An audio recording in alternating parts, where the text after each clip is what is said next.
wanted to ask you if you plan, if you're going to read the entire actual text of the health care bill before the committee votes on it.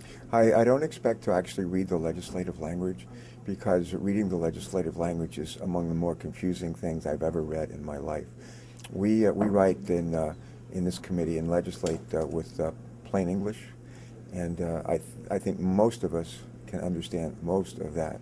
When you get into the legislative language, Senator Conrad actually read some of it, several pages of it, the other day, and I don't think anybody had a clue, including people who served on this committee for decades, what he was talking about. So legislative language is so arcane, so confusing, refers to other parts of the code, and after the first syllable, insert the word, X, and it really doesn't make much sense. So the idea of reading the plain English version, yeah, I'll probably do that. The idea of reading the legislative language, it's just anyone who says that they can do that and actually get much out of it is I think, trying to pull the wool over our eyes. Do you think? But that's a very good question, and I'm glad you asked it, Nicholas. Do you think Republicans on the committee should be able to read the entire, full, actual text of the bill? They might say that they're reading it. They might say that they're understanding it. But that would probably be the triumph of man's hope over experience. It's hard stuff to understand. And the American people as well. Kind of, I use it to, like, for example, credit card disclosures. If you actually read the stuff, you read it and say, like, dozens of pages, what does this say? And it's one of the reasons why we've directed, among others, banks to use plain language, plain English, to explain what they're doing, so that the gibberish, you can't read it and really know what it says. The American people, do you think they should be able to read the bill online? Some have called for the bill to be online for at least 72 hours. Mm-hmm. Do you think they should be able to read the entire full actual text? Yeah. If people who work here on a daily basis and work with the legislation, shape the legislation, we are pretty good at understanding the plain English version of the legislation. And I think that should be certainly online and made available.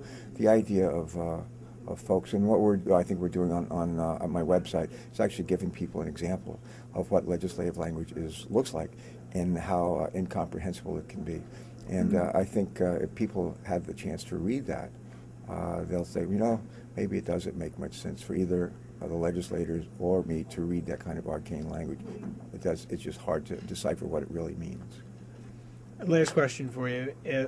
If members on the committee, whether it's Republican or Democrat, want to read the legislative language, if they feel they can understand it, will that language be available? Do you know where that language is? Have you seen any of the language or the full actual text of the bill? In the time that I spent here, I've seen plenty of legislative language, and I know more often than not it's almost incomprehensible as to what it means. Because what you do is you take certain language and you insert it in other parts of the law, other parts of the bill, and it's frankly almost defies comprehension in many instances. Why that is of value and why someone should need to read that or feel a need, I don't understand. The idea of it's actually like, say, I get my credit card disclosure, and I have a 1 or 2 page summary written in plain English, and then I have like 40 or 50 pages written by an attorney or a bunch of attorneys that is almost impossible to understand. Why you'd insist on reading the stuff that's incomprehensible as opposed to the plain English language that's ordered by law so that people can understand it, that's beyond me.